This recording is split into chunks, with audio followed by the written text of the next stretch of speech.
Good morning all. Welcome to Learners Academy. Good morning. So topic number 4 in your probability chapter, chapter number 13 of your NCERT book is random variables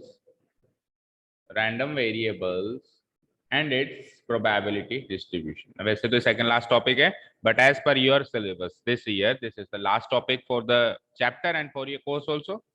Okay. इसमें भी आप लोग कह रहे हो कि इसके बचे हुए पार्ट्स जो हैं वो कैंसिल आउट हो गए, लाइक मीन एंड वेरिएंस, है ना। लेकिन हम लोग तो इस एक्सरसाइज को पूरा ही पढ़ लेते हैं ना। क्या बता, आधी अधूरी एक्सरसाइज, आधी एक्सरसाइज कह रहे हैं आएगी, आधी नहीं आएगी, तो रिस्की है थोड़ा सा, है ना। और जब उतना पढ़ लेंगे तो पूरा ही पढ़ लेते हैं ना। फिर फिफ्थ एक्सरसाइज तो पूरी ओमिटेड है, उसमें से कुछ भी नहीं है। Okay fine, so let's start the topic. Heading note down कर ली, random variable and its probability distribution. अब देखो, इस टॉपिक के अंदर बहुत सारी चीजें, बहुत सारे नए नए वर्ड्स सुनाई देंगे आपको, जैसे कि रैंडम वेरिएबल, जैसे कि प्रोबेबिलिटी डिस्ट्रीब्यूशन, जैसे कि फिर अगला वर्ड आएगा मीन या वेरिएंस, या फिर एक्सपेक्टेशन कहते हैं, या स्टैंडर्ड डेविएशन कहते हैं। यानी कि ये एक्सरसाइज पूरी क्या है, इस एक्सरसाइज को मैं कह सकता हूँ एक्सरसाइज नंबर 13.4 है। हाँ, is a combination of probability. It's a combination of probability and statistics. नहीं, आप लोग सोच रहे होंगे ना इस साल स्टैटिस्टिक्स वाला चैप्टर कहाँ गायब हो गया, वो इस एक्सरसाइज में आ गया। इस साल कहाँ है स्टैटिस्टिक्स वाला, कोई चैप्टर नहीं है। 11th तक तो था, है ना, इस साल गायब कर दिया, तो वो इस एक्सरसाइज में पूरा आ गया। इस एक्सरसाइज में स्टैटिस्टिक्स का आपको पूरा तड़का दिखाई देगा। ओके, स्टार्ट करें। अब ये पूरा जो टॉपिक होता है, किससे क्या होता है, पहले क्या होता है, उसके बाद क्या होता है, एंड में क्या होता है, इसका एक पूरा सबसे पहले एक चार्ट तैयार करते हैं हम लोग, है ना। एक्चुअली कौन सा टॉपिक किस पे डिपेंड करेगा, क्या निकालने के लिए पहले क्या निकालना पड़ेगा, ना। तो all of these are interlinked with each other. So एक चार्ट हमने बनाया है जिससे आपको समझ में आए कि एक्चुअली कहां से चीज स्टार्ट होती है। तो random variable and its probability distribution का पहला टॉपिक होता है किसी रैंडम वेरिएबल को कंसीडर या अज्यूम करना, अज्यूमिंग अ रैंडम वेरिएबल। यहां से ये स्टेप स्टार्ट हो जाता है, और उसको किससे डिनोट किया जाता है, एक्स से डिनोट किया जाता है। ओके, एक बार अज्यूम कर दिया तो फिर उसकी प्रोबेबिलिटी डिस्ट्रीब्यूशन स्टार्ट हो जाती है। Second step is probability distribution, और वो कैसे चलती है, कुछ इस तरीके से चलती है कि जो आपने x अज्यूम किया है, अब उसकी प्रोबेबिलिटी चाहिए, p ऑफ x चाहिए। समझ में आई बात, जो भी आपने रैंडम, अभी पूरा डिटेल में देखेंगे, अभी छोटा मतलब ऊपर ऊपर से देख रहे हैं कि ये इस टॉपिक में क्या क्या चीजें चलेंगी। ओके, ये कुछ इस तरीके से चलेगी, एक टेबल बनेगी। मतलब probability distribution is basically A table, एक टेबल बनेगी जिसके अंदर x की वैल्यूज एंड उसकी प्रोबेबिलिटीज डिस्ट्रीब्यूट अपन कर देंगे। ओके, आपने याद करो 10th 11th में पढ़ा था frequency distribution, frequency distribution table, है ना। उसमें क्या होता था, फ्रीक्वेंसी डिस्ट्रीब्यूट कर देते थे। ये क्या है, प्रोबेबिलिटी डिस्ट्रीब्यूशन टेबल। इसमें क्या डिस्ट्रीब्यूट करेंगे, प्रोबेबिलिटीज डिस्ट्रीब्यूट कर देंगे। प्रोबेबिलिटी डिस्ट्रीब्यूट करने के बाद उस टेबल के अंदर से तीसरा टॉपिक आता है, क्या निकाल के बताओ, मीन, जिसका दूसरा नाम यहाँ पे क्या है, एक्सपेक्टेशन। याद रहे, हमेशा नहीं होता, हमेशा नहीं होता, केवल प्रोबेबिलिटी डिस्ट्रीब्यूशन टेबल में ही मीन का नाम एक्सपेक्टेशन है, वैसे मीन का नाम मीन ही रहता है। आज से पहले तो किसी ने नहीं बताया कि मीन का नाम एक्सपेक्टेशन होता है। केवल प्रोबेबिलिटी डिस्ट्रीब्यूशन टेबल में ही मीन निकालना मतलब उसकी संभावना निकालना है, इसीलिए इसका नाम क्या रख दिया, एक्सपेक्टेशन। क्योंकि यहाँ पे प्रोबेबिलिटीज है, P1 P2 P3, ये जितनी भी चीजें, उसमें F1 F2 F3 उसके नंबर ऑफ रेपिटेशंस होते थे। फ्रीक्वेंसी डिस्ट्रीब्यूशन में कौन सा आइटम कितनी बार रिपीट हो रहा है, यहाँ पे इसका प्रोबेबिलिटी डिस्ट्रीब्यूशन है, हर एक आइटम की संभावना है। तो इस टेबल से जब आप मीन या एवरेज निकालते हो तो एक्चुअली पूरी टेबल की एक्सपेक्टेशन निकल रही है, इसलिए इस टेबल में इसका नाम क्या रख दिया गया, मीन ऑब्लिक एक्सपेक्टेशन। इसको डिनोट किससे कराते हैं, either by the sign mu, it is mu, है ना, आप जानते होंगे ना, फिजिक्स पढ़ते ही हैं, एंड या फिर ई of x, expectation of x. ये इसके स्टैंडर्ड नोटेशंस हो गए।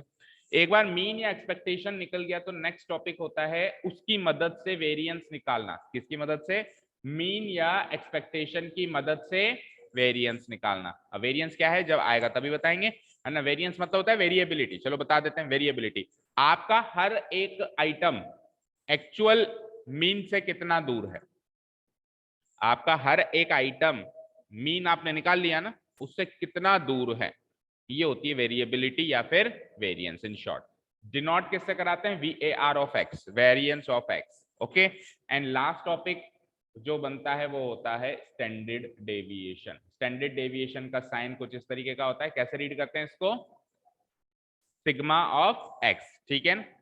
11th में भी था ना स्टैंडर्ड डेविएशन, आपका 11th में भी था। ऑब्वियसली अगर 11th में था तो आप लोग जानते होंगे कि इसी का स्क्वायर रूट होता है। स्टैंडर्ड डेविएशन जो होता है वेरिएंस का क्या हो जाता है, square root, and positive square root, positive square root जो होता है वो क्या हो जाता है स्टैंडर्ड, क्योंकि स्क्वायर रूट तो पॉजिटिव नेगेटिव दो हो सकते हैं ना, तो पॉजिटिव स्क्वायर रूट की जो वैल्यू होती है वो क्या होता है स्टैंडर्ड डेविएशन। यहाँ पे ये टॉपिक एक्सरसाइज 13.4 का पूरा खत्म हो जाता है। एक बार फिर से रिकॉल करो, सबसे पहले प्रोसेस कहां से स्टार्ट होगा, assuming a random variable, assuming a एक रैंडम वेरिएबल मानना, ठीक है। सेकेंड, उसका प्रोबेबिलिटी डिस्ट्रीब्यूशन टेबल बनाना। तीसरा, उस टेबल में से मीन या फिर एक्सपेक्टेशन निकालना। चौथा, फिर मीन या एक्सपेक्टेशन से कौन सा आइटम कितना दूर है इस चीज की वेरिएबिलिटी यानी वेरिएंस निकालना। फिर वेरिएंस का स्क्वायर रूट करके स्टैंडर्ड डेविएशन निकालना। Is this clear to all? ठीक है, अब अगर ये चार्ट बनाना हो तो प्लीज वीडियो से बना लेना। वैसे तो 5 आइटम है, एक दूसरे से ऊपर लिंक्ड है। ठीक है, चलें आगे, पहला टॉपिक स्टार्ट करते हैं। सबसे पहला काम, प्रोसेस कहां से स्टार्ट होता है, अज्यूमिंग अ रैंडम वेरिएबल। तो random variable is the first topic in the process. और रैंडम वेरिएबल समझ में आ गया ना, तो सारी चीजें समझ में आती चली जाएंगी। प्रॉब्लम यही होती है एक्चुअली ये रैंडम वेरिएबल क्या चीज है ये समझ नहीं आता, ये आता है तो लंबे समय तक मतलब फिट नहीं बैठता माइंड में कि अच्छा ये रैंडम वेरिएबल है। ठीक है, चलो उसको समझने की कोशिश करेंगे, आपको समझाने की कोशिश करेंगे। तो रैंडम वेरिएबल प्रोसेस के अंदर पहला स्टेप रैंडम वेरिएबल।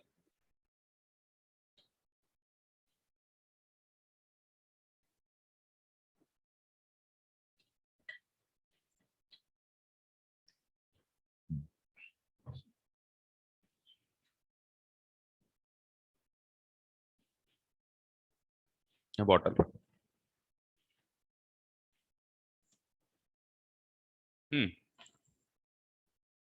हो गया टॉपिक नोट डाउन, स्टार्ट कर दें, स्टार्ट कर दें। चलिए सबसे पहले बात करते हैं इसका नाम रैंडम वेरिएबल किसने और क्यों रखा, किसने रखा तो मुझे भी पता नहीं क्यों रखा, वही बता देता हूँ। ठीक है, क्योंकि नहीं गिवन है बुक में, कहीं गिवन नहीं है किसने रखा, क्यों रखा वो जरूर गिवन है और मैं आपको बता देता हूँ। देखो इसका नाम रैंडम वेरिएबल इसलिए रखा क्योंकि ये एक वेरिएबल होता है, वेरिएबल मतलब जो बदलता रहे, जो बदलता रहे, और ये वेरिएबल एक रैंडम एक्सपेरिमेंट से एसोसिएटेड होता है। फॉर एग्जांपल मैंने एक रैंडम एक्सपेरिमेंट किया, टॉसिंग अ कॉइन 3 times, ये एक रैंडम एक्सपेरिमेंट है। Now I am interested in finding the number of heads, मैं इंटरेस्टेड हूं कि रैंडम एक्सपेरिमेंट 3 बार टॉस किया हमने कॉइन को, तो कितने नंबर ऑफ हेड्स मिले। हो सकता है नंबर ऑफ हेड्स 3 मिले हो सकता है नंबर ऑफ हेड्स 2 मिले हो सकता है नंबर ऑफ हेड्स 1 मिले हो। ठीक है, तो ये 3 2 1 बदल रहा है, वेरिएबल है। नंबर ऑफ हेड्स जो है, नंबर ऑफ हेड्स जो है वो वेरिएबल है, और ये number of heads find out करना एक रैंडम एक्सपेरिमेंट से एसोसिएटेड है। सो ये 3 2 1 0 ये जो भी होगा ये एक रैंडम वेरिएबल बन जाएगा। तो इसका नाम रैंडम वेरिएबल इसीलिए रखा गया because it is associated to a random experiment and it is a variable, it keeps on varying, it keeps on varying its value from 3 to, इस एक्सपेरिमेंट के हिसाब से 3 2 1 0 हो रहा है, और किसी दूसरे एक्सपेरिमेंट के हिसाब से और कोई नंबर भी इसको मिल सकता है। समझ आया इसका नाम क्यों रखा? अब थोड़ा डेफिनेशन वाइज पढ़ते हैं। अपन ने कभी उसमें एक वेरिएबल एसोसिएट नहीं किया ना, सारे रैंडम एक्सपेरिमेंट थे। लेकिन सपोज करो मैंने आपको कहा कि टॉसिंग ए कॉइन 3 times, तो मैंने ऐसा क्वेश्चन थोड़ा ना पूछा आपसे कि what is the number of heads, 3 बार उछालने में कितनी बार नंबर ऑफ हेड्स आया, ऐसा कोई क्वेश्चन नहीं आया ना अभी तक चैप्टर में। तो हमने वेरिएबल नहीं माना, रैंडम एक्सपेरिमेंट तो चल रहा था। अब इस एक्सरसाइज में वो सोचना पड़ेगा कि कितने नंबर ऑफ हेड्स आए, यानी बेसिकली इसमें आउटपुट जो चाहिए वो नंबर चाहिए। क्या चाहिए? नंबर ऑफ हेड्स हो सकता है, नंबर ऑफ टेल्स हो सकता है, अच्छा कुछ भी हो सकता है, number of heads minus number of tails, number of heads and number of tails का प्रोडक्ट, एनी नंबर। और वो जो भी आंसर आउटपुट आ रहा है वो वेरिएबल है और एसोसिएटेड है एक रैंडम एक्सपेरिमेंट।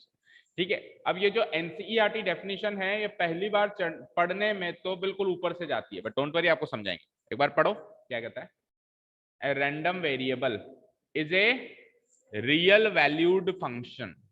ये कहता है कि रैंडम वेरिएबल तो एक फंक्शन है, फंक्शंस एंड रिलेशंस आपने पढ़े, आपको पता होगा क्या होता है function, in which there is an input and there is an output. ये सीखा है अपन ने फंक्शन को, एक मशीन है जिसके अंदर कुछ इनपुट देते हैं and we will get some output. When does a function becomes a real valued function, बताओ, उसकी डोमेन या रेंज या दोनों? रियल वैल्यूड फंक्शन इज ना, उसकी उसकी रेंज एक रियल नंबर होनी चाहिए। फॉर एग्जाम्पल चलो फिर वही सुनो पहले, सपोज करो ये है मेरा डोमेन और ये है मेरी को डोमेन जिसके अंदर से रेंज डिफाइन होगी, राइट। अब अगर इधर सारे रियल नंबर्स हों और उधर भी सारे रियल नंबर्स हों तो इस फंक्शन को कहते हैं रियल फंक्शन। क्या कहते हैं?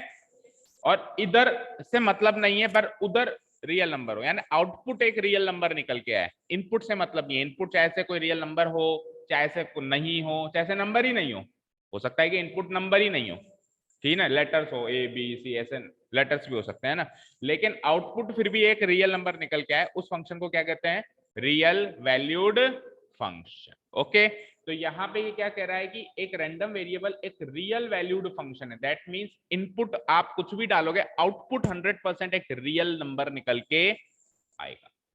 whose domain is the sample space of a random experiment। इसका ये जो डोमेन है, ये डोमेन क्या होगा? सैंपल, जो भी रैंडम एक्सपेरिमेंट आपको अज्यूम करवाएगा उसका जो भी सैंपल स्पेस बनेगा, जो भी सैंपल स्पेस, जैसे अभी मैंने टॉसिंग ए कॉइन 3 टाइम्स वाला रैंडम एक्सपेरिमेंट कंसीडर किया तो उसका सैंपल स्पेस क्या होगा? HHH, HHT, HTH, वो सारे आइटम इधर आएंगे, वो सारे आइटम किधर आएंगे? इधर आएंगे, लाइक HHH, HTH। या चलो एक काम करते हैं, शॉर्ट बनाने के लिए टॉसिंग ए कॉइन 2 टाइम्स कर देता हूं मैं, टॉसिंग ए कॉइन 2 टाइम्स, तो मुझे बताओ सैंपल स्पेस क्या होगा? HH, HT, TH and TT। so this is the domain of that function। उसका सैंपल स्पेस सारा का सारा क्या हो जाएगा? डोमेन। और जो रेंज या को डोमेन होगा, मतलब रेंज उसमें से डिफाइन होगी, जो को डोमेन होगा वो क्या होगा? Is the subset of R, real number का कोई भी सबसेट बन सकता है। यानी को डोमेन आप ऐसे मान लो कि रियल नंबर है, उसमें से रेंज डिफाइन होगी तो वो रियल नंबर का ही सबसेट होगा, that means a subset of R. ठीक है, कैसे? सपोज करो ये तो हो गई मेरी सैंपल स्पेस और ये हो गई मान लो इसकी को डोमेन। अब सपोज करो मैंने x को डिफाइन कर दिया, रैंडम वेरिएबल मैंने डिफाइन कर दिया नंबर ऑफ हेड्स, ये अज्यूम कर लिया मैंने random variable number of heads. तो जब मैं कॉइन को 2 बार टॉस करूंगा तो नंबर ऑफ हेड्स क्या क्या हो सकता है? नंबर ऑफ हेड्स 0 भी हो सकता है, 1 भी हो सकता है या फिर 2 भी हो सकता है मैक्सिमम, राइट। तो मेरा कोडोमेन में कौन कौन आया? 0 1 2। तो 0 1 2 is a subset of R, yes और नो? तो कोडोमेन सबसेट ऑफ आर बनी और डोमेन क्या बनी? सारा का सारा सैंपल स्पेस। अब एच वाले आउटकम में कितने नंबर ऑफ हेड्स हैं? 2, तो इसकी मैपिंग किससे हो जाएगी? 2 से। एच टी वाले में कितने नंबर ऑफ हेड्स हैं? 1, तो इसकी मैपिंग हो जाएगी इससे। टी एच में की मैपिंग भी इससे हो जाएगी और टी टी की मैपिंग भी इससे हो जाएगी। ध्यान से देखो, ये एक फंक्शन है ना, ये एक मैनी वन फंक्शन है, तो मैनी वन भी हो सकता है, वन वन भी हो सकता है, बट फंक्शन होगा। फंक्शन कब नहीं होता है? जब एक की मैपिंग 2 से हो। तो एक की मैपिंग 2 से तो कहीं भी नहीं हो रही, मतलब ऐसा थोड़ा ना एच एच इससे भी और इससे भी है, वो रिलेशन होता है, वो फंक्शन नहीं होता है। तो ये एक रियल वैल्यूड फंक्शन हो गया क्या? जिसकी डोमेन तो है सैंपल स्पेस और को डोमेन है सबसेट ऑफ आर। ठीक है, सैंपल स्पेस का एक एक सैंपल पॉइंट उस मशीन में डाला जा रहा है, यानी दैट मींस मशीन क्या है, उसमें मशीन में इनपुट क्या डाल रहे हो आप? सैंपल स्पेस बन गया, उठाया एक सैंपल स्पेस का एक सैंपल पॉइंट डाला और वहां से एक नंबर निकल के आया, रियल नंबर। ठीक है, यहां से एच एच डाला, वहां से 2 निकल गया है क्योंकि नंबर ऑफ हेड्स इस पॉइंट इस सैंपल पॉइंट में 2 है। ठीक है, एच टी उठाया डाला, क्या निकल गया? 1। टी एच डाला, क्या निकल गया? अगेन 1। एंड टी टी डाला, क्या निकल गया? 0, बिकॉज उसमें नंबर ऑफ हेड्स है ही नहीं। अब रैंडम वेरिएबल चेंज कर दो, नंबर ऑफ टेल्स कर दो, तो फिर अब उन्हीं सैंपल पॉइंट्स के आउटकम्स चेंज हो जाएंगे। समझ में आ रही है बात? है ना?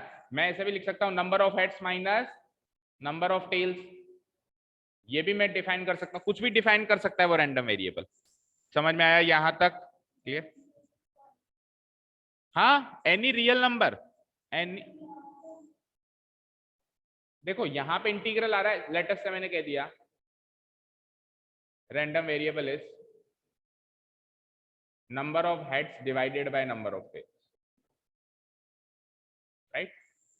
अब एच में नंबर ऑफ हेड्स कितने हैं 2, नंबर ऑफ टेल्स कितने हैं 0, तो 2 डिवाइडेड बाय 0, यहाँ पे रियल नंबर नहीं आया है ना, तो फिर वो इस हिसाब से सैंपल स्पेस डिफाइन करेगा ना। एच का तो कोई भी पॉइंट नहीं मिला, ठीक है, ओके।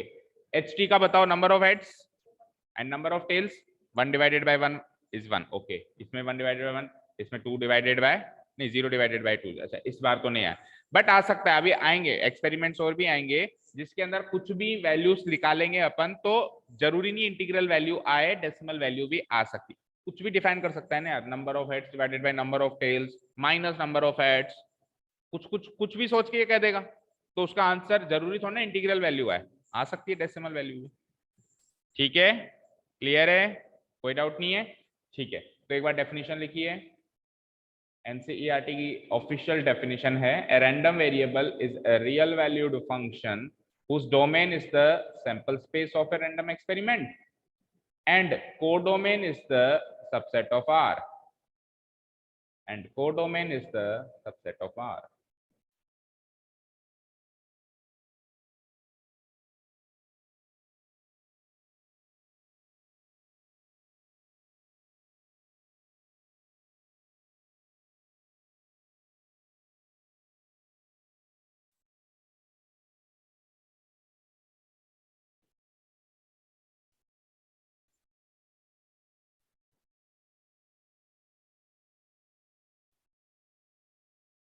हो गया,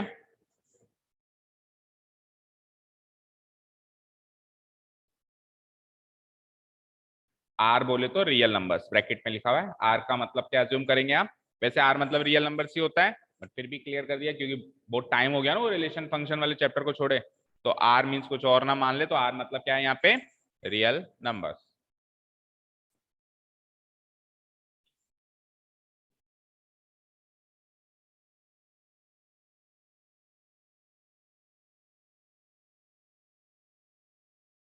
क्लियर है यहाँ तक, ओके। अब जैसा कि मैंने अभी आपको बताया कि एक ही रैंडम एक्सपेरिमेंट से मैं एक ही रैंडम वेरिएबल थोड़ा ना एसोसिएट कर सकता हूं, जैसे मैंने एक रैंडम वेरिएबल एसोसिएट किया नंबर ऑफ हेड्स, कल को मैं दूसरा, मतलब मैं गेम तो कुछ भी बना सकता हूं ना, मैं नंबर ऑफ गेम्स बना सकता हूँ भाई, एक सिक्का है आपके पास, आप कुछ अलग गेम बना के दोगे, चलो ऐसा गेम खेलते हैं, वो कहेगी तनिषा नहीं नहीं चलो ऐसा गेम खेलते हैं, वो कहेगी नहीं मैं तीसरा गेम मैं बना के आती हूँ, ये ज्यादा इंटरेस्टिंग है, समझ में आई बात। तो वो जो गेम बन रहा है नंबर ऑफ हेड्स आना, आप कई बार पैसों की भी शर्त लगाते हो कि नंबर ऑफ हेड्स 2 आया तो 20 रुपए तू देना मुझे, इस तरह के गेम्स भी बन सकते हैं, कुछ भी बन सकते हैं, तो ये जितने भी गेम्स बन रहे हैं ये एक से ज्यादा बन सकते हैं, तो ये कहता है कि एक ही रैंडम एक्सपेरिमेंट से आप चाहो तो एक या एक से ज्यादा रैंडम वेरिएबल भी एसोसिएट कर सकते हो, ठीक है, सिंपल सी बात है, समझ में आया। तो वी कैन एसोसिएट वन और more than one random variables to a random experiment, लिखो, लिख लिया, number of heads, number of tails, number of heads divided by number of tails minus number of heads, number of tails into number of tails, infinite number of variables, number of random variables we can associate with, मतलब random variable का एक function ही तो है, तो वो machine तो कितनी भी तैयार कर लो ना, उस मशीन में कुछ भी कोडिंग कर लो भाई, आप सैंपल पॉइंट डालना, आप नंबर ऑफ हेड्स निकाल के देना, फिर आप कोडिंग कर लोगे नहीं नहीं अब की बार नंबर ऑफ टेल्स निकाल के देना, ठीक है। तो ऐसे फंक्शंस तो बहुत सारे बनाए जा सकते हैं भाई, मेरे पास सपोज करो एक इनपुट है एक्स, तो मैं इस एक्स से एक फंक्शन ये भी बना दूंगा एक्स स्क्वायर, एक फंक्शन में ये भी बना दूंगा एक्स क्यूब, ठीक है, एक फंक्शन में ये भी बना दूंगा एक्स स्क्वायर प्लस 1, एक फंक्शन में ये भी बना दूंगा एक्स क्यूब, इनपुट तो वही है, आउटपुट देने के लिए मैं नंबर ऑफ फंक्शंस बना सकता हूं ना, सिमिलरली वहां पे भी रैंडम वेरिएबल भी एक फंक्शन ही है जिसके अंदर सैंपल पॉइंट्स डाले जाते हैं, तो वो फंक्शंस भी बहुत सारे बनाए जा सकते हैं, यानी कि रैंडम वेरिएबल बहुत सारे एसोसिएट किए जा सकते हैं सेम रैंडम एक्सपेरिमेंट से, मोर देन वन भी कर सकते हैं। हाँ हाँ बताओ, हाँ देखो रैंडम वेरिएबल तो एक फंक्शन है, रैंडम वेरिएबल जो है ये एक फंक्शन है, ये एक फंक्शन है, ठीक है, ये फंक्शन कुछ इनपुट लेता है और कुछ आउटपुट देता है, ये इनपुट क्या लेता है सैंपल पॉइंट्स, आउटपुट क्या देता है रियल नंबर्स, तो मैं कह सकता हूं इसकी वैल्यू एक रियल नंबर हो जाती है, इसके अंदर आने वाले इनपुट की वैल्यू तो सैंपल पॉइंट्स होते हैं, लेकिन आउटपुट आउटपुट क्या होता है? मुझे एक चीज बताओ, लेट अस से मैंने लिखा fx इक्वल टू 3x, तो अगर मैंने x की वैल्यू 3 लिखी तो fx की वैल्यू क्या हुई? बोलो 9। तो ये 9 जो वैल्यू है ये तो फंक्शन की वैल्यू है ना, समझ में आई बात? मैं यहाँ पे ये भी लिख सकता हूँ कि f की वैल्यू 9 है, उस फंक्शन की वैल्यू 9 है। जब पर्टिकुलर कोई x डाला तो उस फंक्शन की वैल्यू क्या है?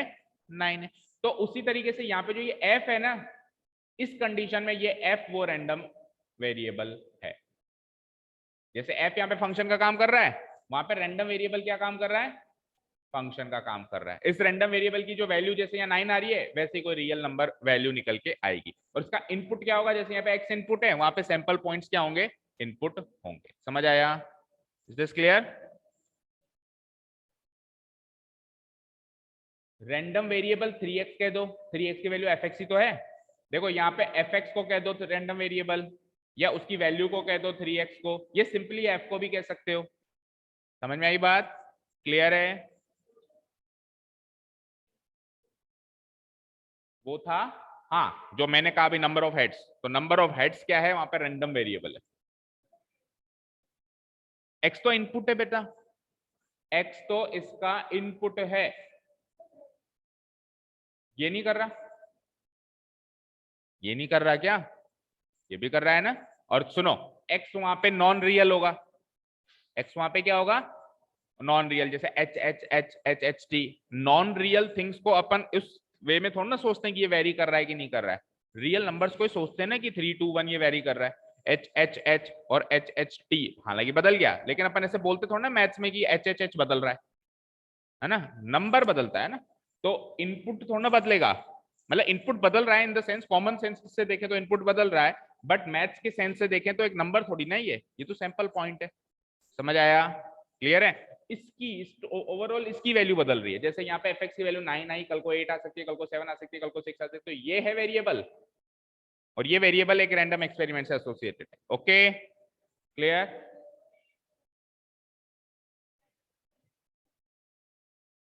क्या x जो है वो, हाँ, सैंपल स्पेस चेंज नहीं होता, सैंपल, हाँ, आप ऐसे भी कह सकते हो कि सैंपल, लेकिन वो सैंपल स्पेस पूरा नहीं है ना, उसका एक पर्टिकुलर सैंपल पॉइंट है ना भाई। इसके अंदर सारे x की वैल्यू थोड़ा डाल दी, पर्टिकुलरली तो एक ही वैल्यू डाली ना भाई, एच एच एच उठा के डाला ना, अगली बार एच एच टी उठा के डालेंगे तो वो एच एच एच हट के एच एच टी तो बन रहा है, यानी बदल रहा है, लेकिन कॉमन सेंस से बदल रहा है, जनरल अंडरस्टैंडिंग से बदल रहा है। मैथ्स के सेंस में तो नंबर होना चाहिए, तभी मैं उसको कहूंगा इट इज अ वेरिएबल। ठीक है, क्लियर है? चलिए अब चलते हैं आगे। एक रैंडम वेरिएबल को किससे डिनोट किया जाता है? It is denoted by capital letters x y z etcetera. A random variable is denoted by the letter x y z etcetera. Okay, अगर एक ही रैंडम वेरिएबल आपने एसोसिएट किया है तो x से स्टार्ट करते हैं कहानी को, अगर एक से ज्यादा किया है तो फिर y पे भी चले जाते हैं और z पे भी चले जाते हैं। स्टार्ट कहां से करते हैं कहानी को? x से स्टार्ट करते हैं। ठीक है, capital letter x y z etcetera. यानी कि वो जो फंक्शन के अंदर fx होता है, fx जो फंक्शन होता है उसमें जो f होता है ना, f, उस f की जगह यहाँ क्या लिखा जाता है? या तो x या y या z। जैसे मान लो h h h इनपुट दे रहे हो आप, तो वो इनपुट तो इस x की जगह आएगा और इस f की जगह क्या आएगा? ये लेटर्स आएंगे। तो कैसा फंक्शन दिखाई देगा आपको? ऐसा फंक्शन दिखाई देगा, x of h h h। Input तो सैंपल पॉइंट और फंक्शन की जगह लेटर आएंगे एक्स वाई जेड, और एक्स पहले डिफाइन कर दिया जाएगा कि एक्स का मतलब है नंबर ऑफ हेड्स या नंबर ऑफ टेल्स। लेटर से एक्स यहाँ पे डिफाइंड है नंबर ऑफ हेड्स, तो इसकी आंसर क्या जाएगी बताओ? एच एच एच में कितने नंबर ऑफ हेड्स हैं? 3। Okay, clear? कोई डाउट नहीं है? ठीक, और मान लो X defined number of tails से, तो इसी का आंसर फिर क्या आ जाएगा? 0, क्योंकि इसमें तो कोई भी टेल नहीं है। ठीक है, क्लियर है? ठीक है ना? चलते हैं आगे।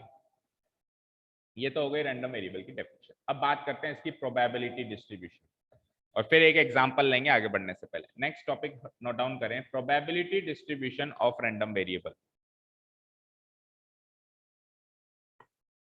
देना राजू, टॉनिक।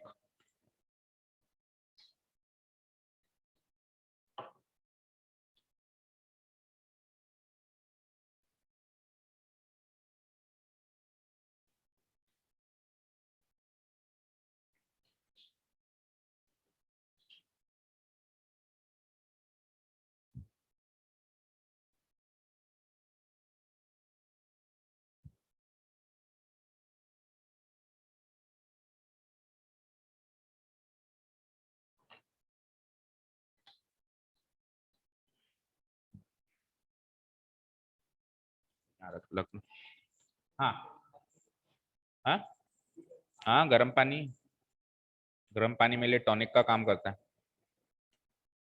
ठीक है, एनर्जी का काम करता है, मतलब एनर्जी सोर्स। ओके, स्टार्ट करें।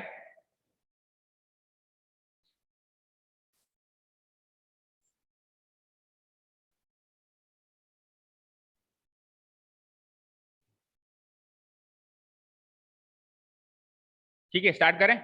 तो before starting the actual definition, let's understand it by an example. वही ले लेते हैं कि नंबर ऑफ हेड्स, वही ले लेते हैं नंबर ऑफ हेड्स। सपोज करो मैंने x डिफाइन कर दिया, जो फंक्शन है random variable number of heads, number of, ठीक है। और एक्सपेरिमेंट क्या है, tossing a coin 2 times, let us. ठीक है, सैंपल स्पेस क्या बनेगा, H H, H T, T H और, ठीक है। अब x नंबर ऑफ हेड्स है, तो इस x के अंदर पहले इनपुट दूंगा किसको, एच एच। सैंपल पॉइंट एक एक उठाएंगे, आंसर क्या आएगा, नंबर ऑफ हेड्स कितने हैं इस इनपुट में, 2। फिर मैं दूसरा पॉइंट उठाऊंगा, इनपुट चेंज करूंगा एच टी, इसका आंसर क्या जाएगा, इसमें नंबर ऑफ हेड्स कितने हैं, 1। फिर टी एच के अंदर भी नंबर ऑफ हेड्स कितने हैं बोलो, 1। और टी टी के नीचे अंदर नंबर ऑफ हेड्स कितने हैं, 0। तो ये रैंडम वेरिएबल की वैल्यू हो गई 2 1 1 0। फाइन, कोई दिक्कत नहीं है। अब बात आगे आती है कि नंबर ऑफ हेड्स 2 आने की संभावना कितनी है, या नंबर ऑफ हेड्स 1 आने की संभावना कितनी है, या नंबर ऑफ हेड्स 0 आने की संभावना कितनी है। तो मुझे एक चीज बताओ, नंबर ऑफ हेड्स 2 आने की संभावना वही होगी कि 2 आने के लिए कितने इनपुट यूज हुए, 2 आने के लिए कितने इनपुट यूज हुए, एक ही इनपुट यूज हुआ है, out of how many total, 4। तो नंबर ऑफ हेड्स 2 आने की संभावना 1/4 हो गई। कॉमन सेंस से भी सोचो ना यार, कि एक सिक्के को 2 बार उछालेंगे तो नंबर ऑफ हेड्स 2 बार आ जाए, इसकी संभावना 1/4 है कि नहीं है। ठीक है, मैंने कहा नंबर ऑफ हेड्स 1 लाना है, तो एक नंबर ऑफ हेड्स लाने के लिए आपने कितने इनपुट्स को यूज किया, 1 2। तो ये 2 तो हो गए आपके favourable cases, out of how many total, 4। तो ये क्या हो जाएगा, 1/2। तो ये हो जाएगी नंबर ऑफ हेड्स 1 लाने की संभावना। और नंबर ऑफ हेड्स 0 लाने की संभावना में अगेन आपने एक इनपुट यूज किया है, तो आंसर क्या हो जाएगा, 1/4। ठीक है, इस चीज को डिनोट कराएंगे probability of when x equals to 2। इस चीज को डिनोट कराएंगे probability of when x equals to 1, यानी रैंडम वेरिएबल जब 1 हो उसकी संभावना, probability of when x equals to 0। और हमेशा इसका इसका इसका सम 1 होना चाहिए, क्योंकि आपने सारे के सारे टेबल में से सारे के सारे सैंपल पॉइंट्स को उठाकर उनकी प्रोबेबिलिटीज निकाल ली, तो सारा सैंपल स्पेस कवर हो गया। सैंपल स्पेस में से हर एक सैंपल पॉइंट कवर हो गया, तो सब कवर हो गया, तो सबकी संभावनाएं जुड़ के 1 बननी चाहिए। चेक करो बनती है ना, 1/4 1/4 1/2 बनती है 1। अगर बनती है तो आपने ये सारा डिस्ट्रीब्यूशन सही किया है, अदरवाइज गलत किया है। अब आप क्या करेंगे, एक टेबल बना देंगे। क्या कर देंगे, एक टेबल। एक साइड लिखेंगे आप रैंडम वेरिएबल की वैल्यू, एक साइड लिखेंगे उसकी प्रोबेबिलिटी की वैल्यू। जैसे x की वैल्यू 2 आई तो उसकी प्रोबेबिलिटी कितनी आई, 1/4। x की वैल्यू जब 1 आई उसकी प्रोबेबिलिटी कितनी आई, 1/2। x की वैल्यू जब 0 आई उसकी प्रोबेबिलिटी कितनी आई। This table is known as probability distribution of random variable. Easy, very easy. बस आप पहले रैंडम वेरिएबल सोचो, रैंडम वेरिएबल्स की वैल्यूज सोचो, उसको एक टेबल में प्लॉट करो और उन वैल्यूज की फिर प्रोबेबिलिटीज निकाल लो।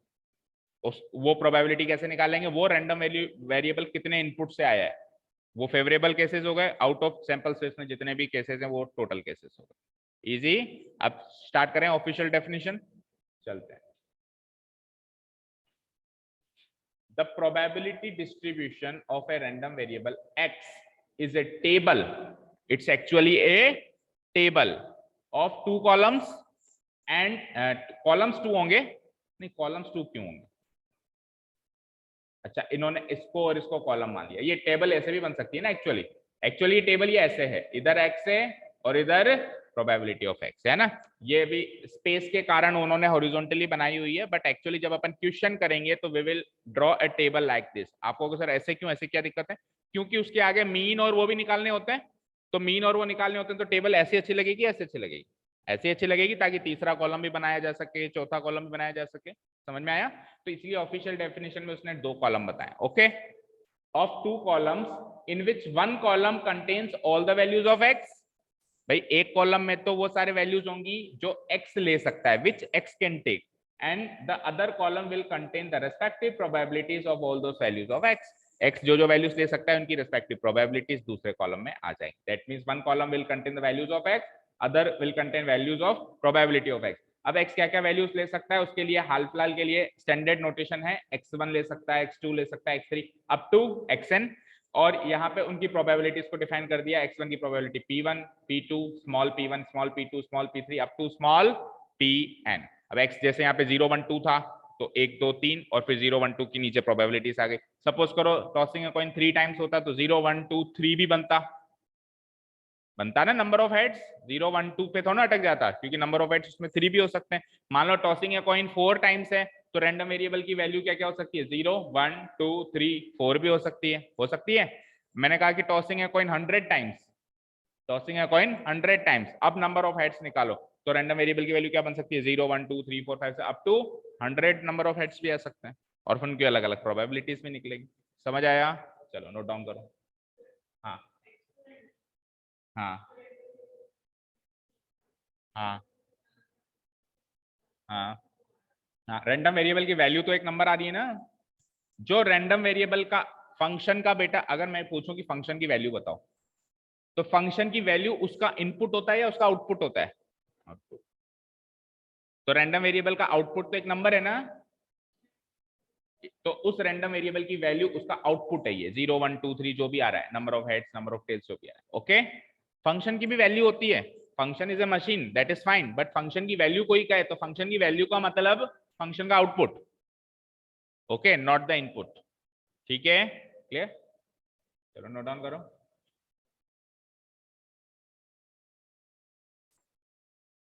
एक्स, हाँ अच्छा, इस इनपुट को कैसे डिनोट, मतलब एक्स के लिए जो इनपुट आया उसको कैसे डिनोट करते हैं? उसको इनपुट, उसको डिनोट करने का एक स्टैंडर्ड नोटेशन है ओमेगा, अभी बात करेंगे उसकी भी।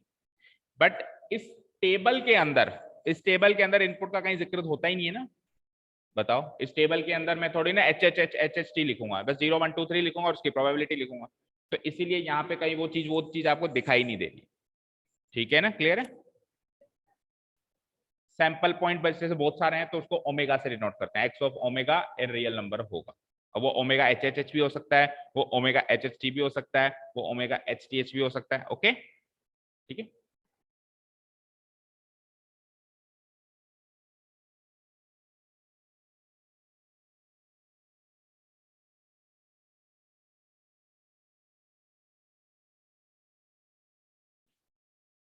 The probability distribution of a random variable x is a table of two columns in which one column will contain all the values which x can take, and the other column contains the respective probabilities of all those values of x। इसमें तो कोई technical definition है नहीं, easy definition है। कभी दो column होंगे, एक में x की वैल्यूज, मतलब रैंडम वेरिएबल की वैल्यूज है ना, फंक्शन की वैल्यूज, और एक में उन वैल्यूज को आने की संभावना। अब ये टेबल बनने के बाद होगा क्या? दो बातें इसमें, इस टेबल में आपको मेक श्योर करनी है। अगर ये दो बातें आपने मेक श्योर कर ली, दैट मीन्स आपकी टेबल करेक्ट बनी है, क्योंकि प्रोबेबिलिटी डिस्ट्रीब्यूशन तो आपके कोर्स में है, तो टेबल तो आपको बनानी है एटलीस्ट। अब इसके, इस टेबल के आगे का काम नहीं करना, बट इतना तो करना है ना, तो आपको याद भी रखना है, और ऑफिशियली दिया हुआ भी है कि याद रखना है कि टेबल बनने के बाद दो बातें होनी चाहिए। पहली बात, किसी भी रैंडम वेरिएबल की प्रोबेबिलिटी जीरो नहीं होनी चाहिए, जीरो से बड़ी ही होनी चाहिए। यानी कि हर एक random variable non zero probability का होना चाहिए। जीरो से बड़ा और वन से छोटा भी होता है, वन भी हो सकती है चाहे से, पर जीरो से बड़ा होना चाहिए। ओके। और दूसरी बात मैं पहले बता चुका हूं आपको कि जितनी भी प्रोबेबिलिटी से सबका सम क्या आना चाहिए, वन आना चाहिए। तब ही ये दो बातें मेक श्योर हो गई, तब आप कह सकते हो कि हाँ मेरी टेबल करेक्ट है। अगर नहीं है तो आप खुद ही सोच लेना कि कुछ ना कुछ गलती आपने करी।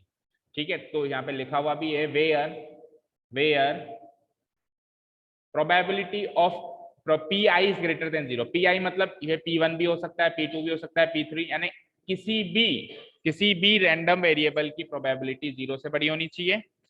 और इन सबका सम क्या होना चाहिए, समेशन पी आई क्या होना चाहिए, वन होना चाहिए। जहां पे आई की वैल्यू कहां से कहां तक, आई वन से लेकर एन तक वेरी कर रही है। फॉर ऑल लिखा हुआ है, for all I equal to 1 2 3 up to N. ठीक है, तो ये दो बातें मेक श्योर जरूर कर लेना, तभी आपकी टेबल करेक्ट है, तभी आपकी टेबल करेक्ट है, अदरवाइज वो टेबल करेक्ट नहीं है।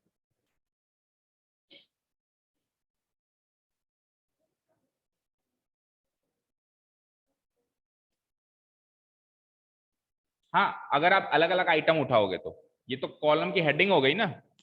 आप P3 को क्या लिखोगे, प्रोबेबिलिटी ऑफ X3, ये क्या हो गई P, ऑब्वियसली। ठीक है, नहीं तो हेडिंग हो गई, तो इसलिए P ऑफ X लिख दिया, मतलब इस हेडिंग की प्रोबेबिलिटी। ओके, अब ये X जैसे जैसे जैसे जैसे बदलेगा, इसके अंदर का X भी वैसे वैसे वैसे बदलेगा। ठीक है ना।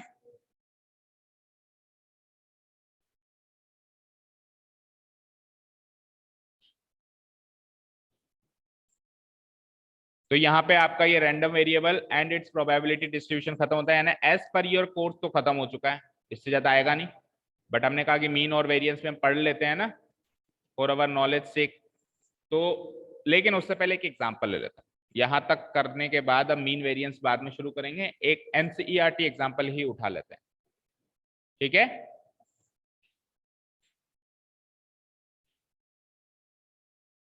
शुरू करें, देखते हैं एनसीईआरटी में कोई अच्छा सा एग्जांपल।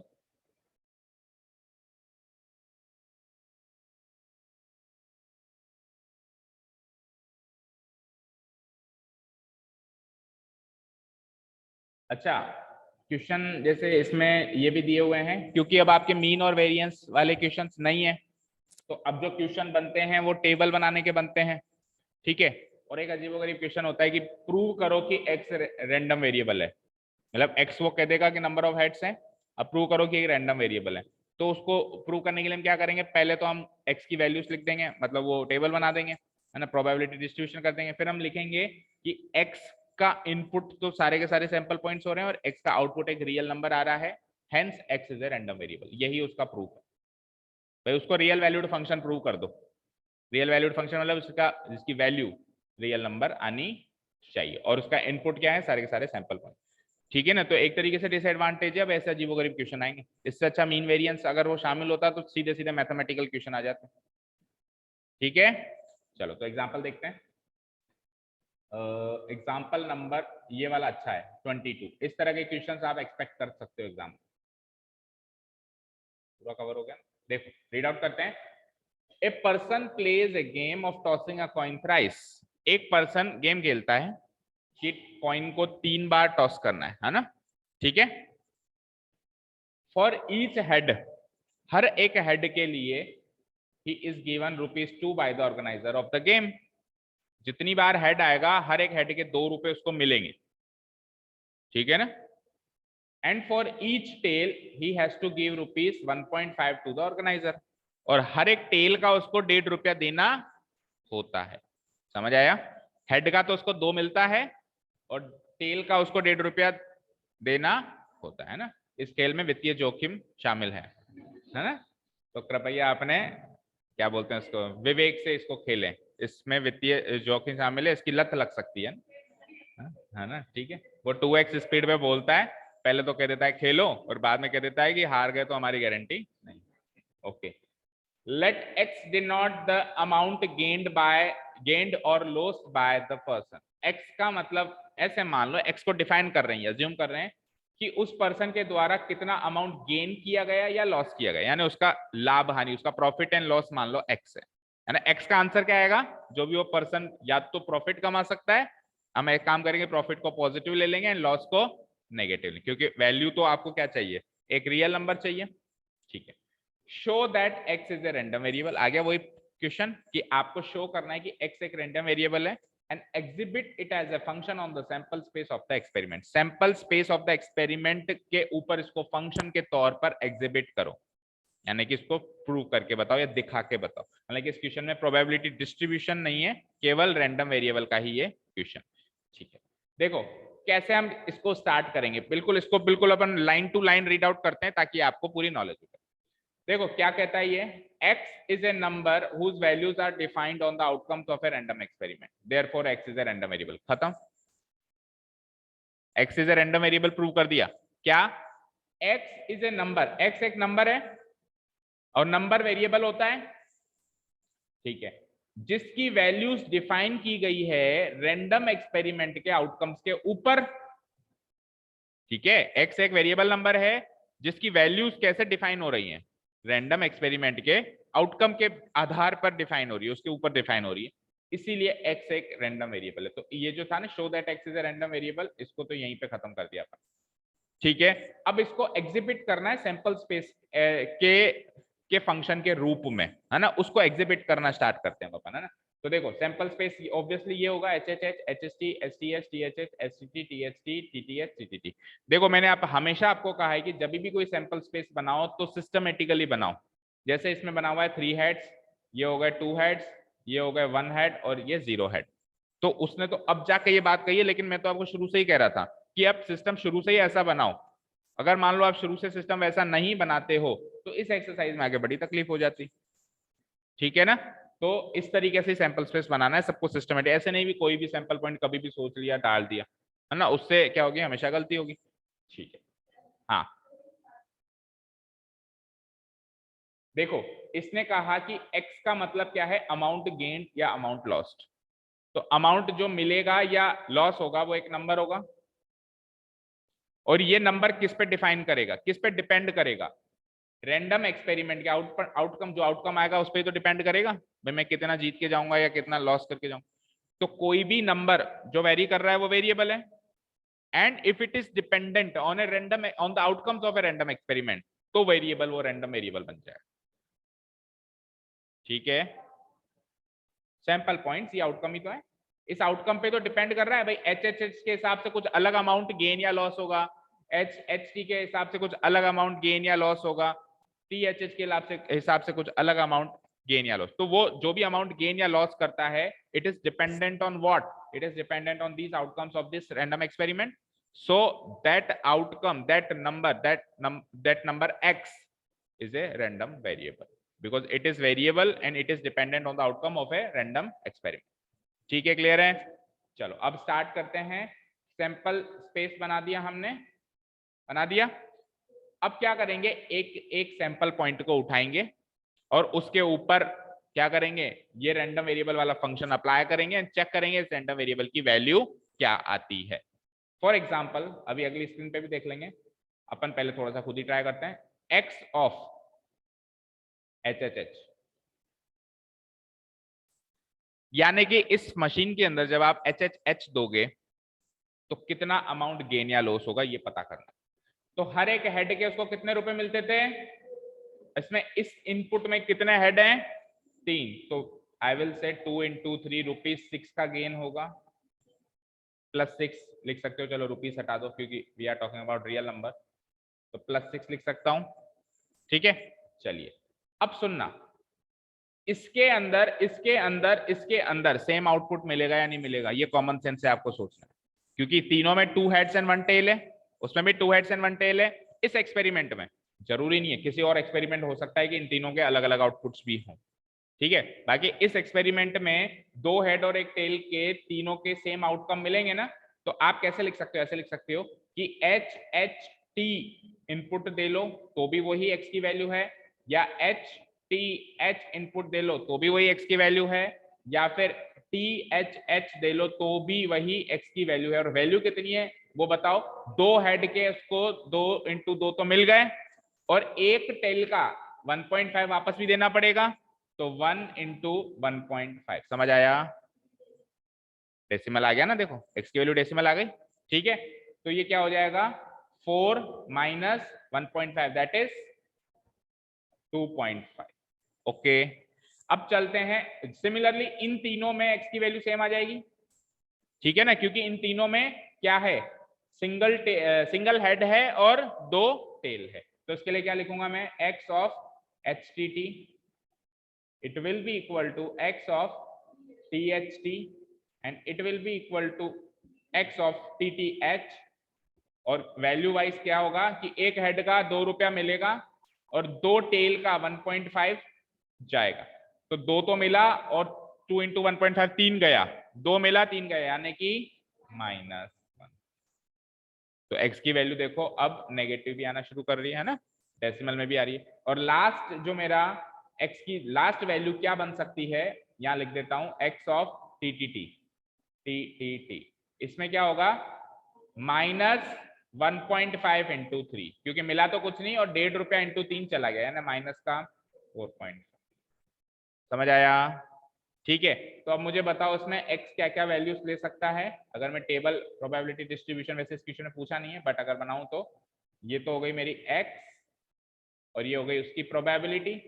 तो x क्या क्या वैल्यू ले पाया, x 6 रुपए की वैल्यू ले पाया, x 2.5 भी ले पाया, x और क्या वैल्यू ले पाया, -1, और एक क्या ले पाया।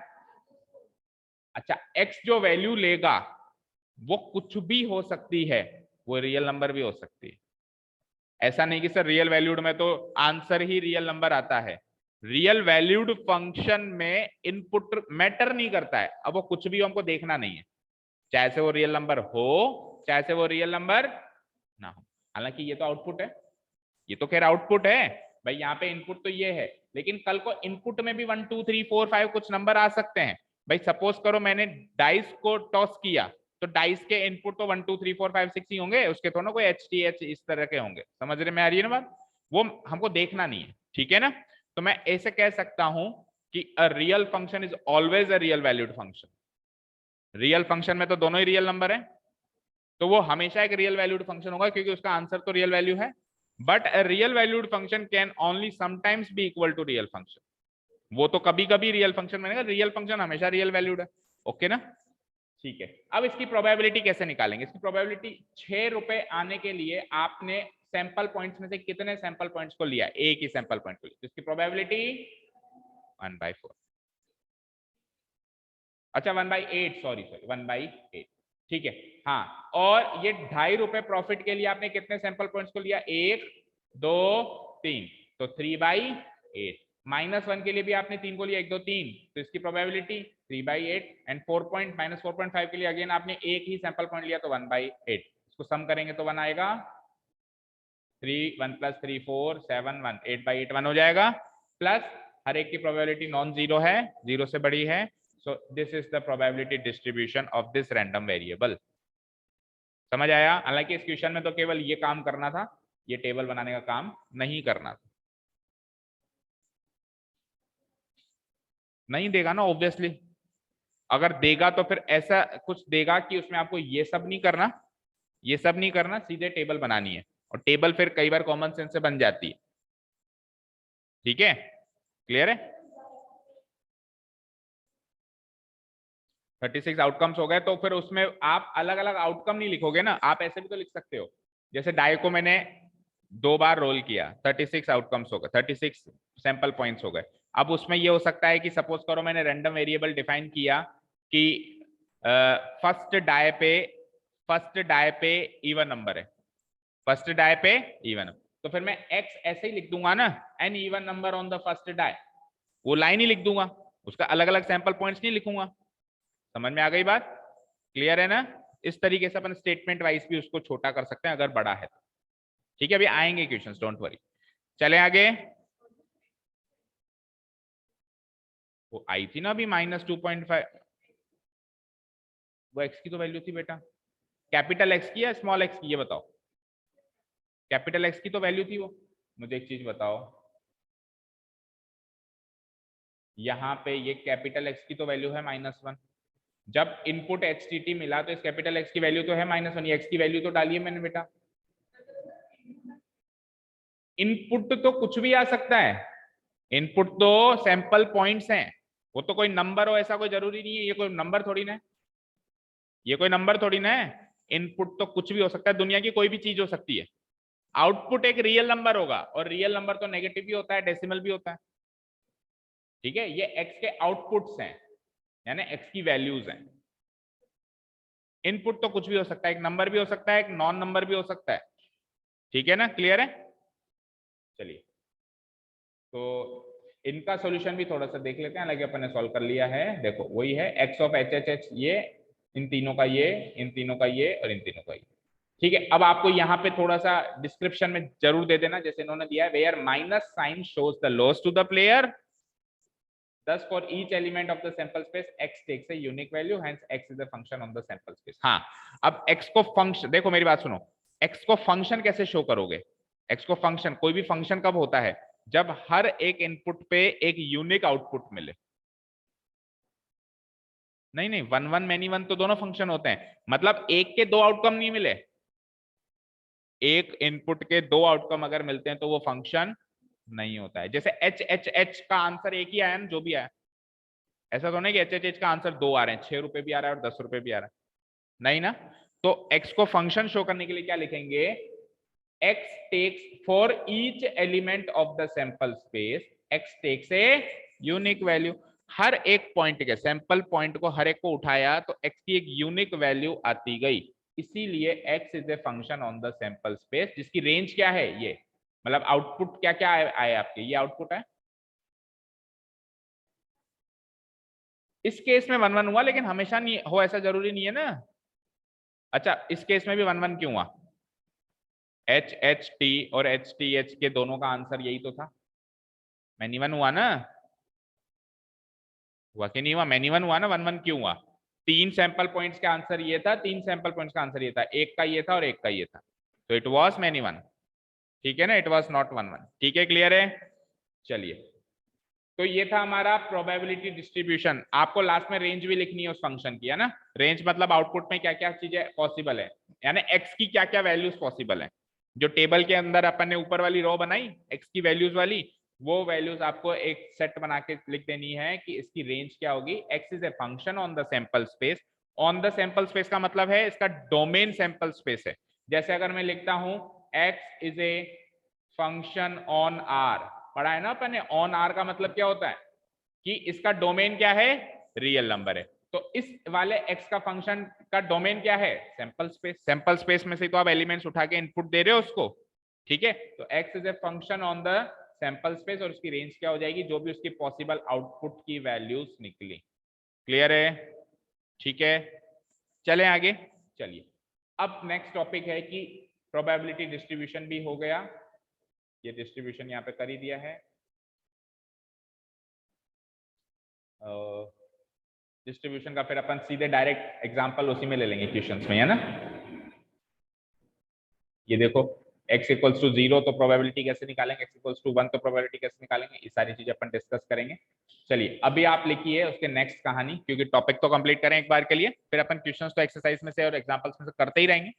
ठीक है, नेक्स्ट टॉपिक आता है मीन या फिर एक्सपेक्टेशन। टेबल बन गई, अब उस टेबल का मीन निकालो।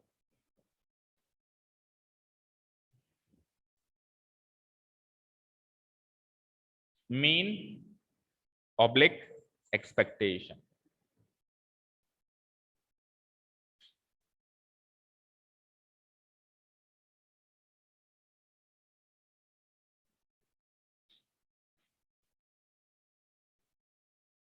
ठीक है, डेफिनेशन लिख लेते हैं एक बार। The mean or the expectation of a random variable x is the weighted average of all the possible values of x। पहले यहां तक लिखो और समझो।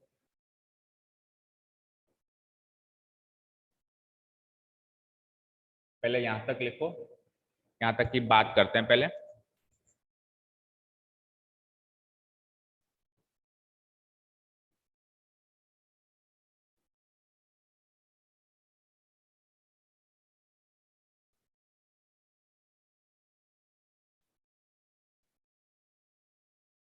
किया बेटा यहां तक? अब सुनना, कुछ चीजें आपसे पूछते हैं, देखते हैं आज स्टैटिस्टिक्स के बारे में पुरानी कितनी नॉलेज है। मुझे बताओ 1 2 3 4 5 इसका मीन या फिर जिसको आप एवरेज कहते हो कैसे निकालेंगे? निकालो। 1 + 2 3 6 10 15 15 डिवाइडेड बाय 5, ऐसे ही तो निकालोगे ना? हाँ मीन को क्या? हाँ अगर एपी बनती है तो बीच वाली डिजिट ही आंसर हो जाती है, जैसे इसका आंसर 3 हो रहा है, बट एपी नहीं बने तो इनकेस एपी बननी चाहिए, डिफरेंस बराबर होना चाहिए, ठीक है, तभी बीच वाली डिजिट आंसर होगी। अगर एपी नहीं बनती तो बीच वाली डिजिट आंसर नहीं होगी। समझ गया? ठीक है, तो वो तो स्पेशल केस है। कैसे निकालेंगे? 1 + 2 + 3 + 4 + 5 divided by 5 it is equal to, ठीक है। अब मैं थोड़ा सा चेंज कर रहा हूं, एक तो होता है एवरेज जो कि ये है, एक होता है वेटेड एवरेज। सुना है आपने? Weighted average. वेटेड एवरेज में क्या होता है, इन वैल्यूज को अलग अलग वेट दे दिया जाता है। क्या दे दिया जाता है? वेट दे दिया जाता है, ठीक है। फॉर एग्जाम्पल एक एक रियल लाइफ सिचुएशन कंसिडर करो। लेट्स से कि आपके 3 सब्जेक्ट हैं एग्जाम में, ठीक है, और तीनों सब्जेक्ट्स का एवरेज जो होगा वो आपका फाइनल स्कोर होगा, ऐसा डिसाइड कर लिया गया। अब बच्चों को ऑब्जेक्शन हुआ, क्या सर, या फिर इसको थोड़ा सा और चेंज कर, हल्का सा चेंज करते हैं, ऐसे नहीं ऐसे लो। सपोज करो आपका एग्जाम हुआ, एग्जाम्पल चेंज कर रहा हूं मैं ना, आपका एग्जाम हुआ और एग्जाम में 3 पेपर्स आए, मतलब आप समझते हो ना, कुछ बच्चों को अलग पेपर मिलता है, कुछ बच्चों को अलग पेपर मिलता है, सीरीज अलग अलग हुई, सीरीज 1 सीरीज 2 सीरीज, ठीक है। अब क्या होता है, कई बार बाद में रिट लगाते हैं बच्चे या ऑब्जेक्शन करते हैं कि सीरीज 1 इजी थी, सीरीज 2 मॉडरेट थी, सीरीज 3 डिफिकल्ट थी, तो हमारा सिलेक्शन फिर उस आधार पर ही किया जाए। तो वो जो रिजल्ट बनता है वो वेट्स के हिसाब से बनता है। सीरीज 1 अगर इजी थी तो उसके मार्क्स को कम वेट दे दिया जाता है, सीरीज 2 अगर डिफिकल्ट थी तो उसके मार्क्स को इक्वल वेट दे दिया जाता है, और सीरीज 3 डिफिकल्ट थी तो उसके हर एक मार्क्स को ज्यादा वेट दे दिया जाता है। समझ में आई बात? तो मैंने कहा एवरेज तो निकालो, लेकिन 1 को तो वेट दे दो 5, 2 को दे दो आप 3, 3 को कुछ भी वेट मत दो, मान लो थर्ड क्वेश्चन काफी आसान था तो कुछ तो देना ही पड़ेगा, मान लो 1 वेट दे दिया, ठीक है। फोर्थ क्वेश्चन था वो बहुत ज्यादा डिफिकल्ट था, तो जिसने भी ये बच्चे ने ये वाला क्वेश्चन किया उसको 10 का वेट दो, है ना। और फिफ्थ वाला मान लो मॉडरेट था, तो मॉडरेट था तो इसको 4 वेट दे दो। तो मैंने हर एक आइटम को वेट दे दिया। क्या दे दिया? वेट मतलब समझते हो, वजन, उसकी इंपॉर्टेंस दे दी कि ये इसकी इंपॉर्टेंस इतनी, इसकी इंपॉर्टेंस इतनी, वेट दे दिया। समझ में आ गई बात? अब एवरेज निकालो, तो अब एवरेज कैसे निकालते हैं? हर एक आइटम को अपने अपने वेट से मल्टीप्लाई करके और फिर जोड़ के, डायरेक्ट नहीं जोड़ेंगे, वेट से मल्टीप्लाई। जैसे 1 × 5 5 + 2 × 3 6 + 3 1 जा 3 + 4 × 10 40 + 5 4 जा 20। Now we will divide not by 5, अब डिवाइड होता है सम ऑफ वेट से, वेट का जो सम होगा उससे डिवाइड होगा। समझ में आ गई बात? नंबर ऑफ वेट से डिवाइड होगा, नंबर ऑफ आइटम से डिवाइड नहीं होगा। किससे डिवाइड होगा? नंबर ऑफ वेट से। इसको अपन फ्रीक्वेंसी डिस्ट्रीब्यूशन में जब समझते थे, जैसे एक आइटम 3 बार रिपीट हुआ, दूसरा आइटम 4 बार रिपीट हुआ, तो xi इंटू fi करते थे, फिर डिवाइडेड बाय क्या करते थे? Summation fi।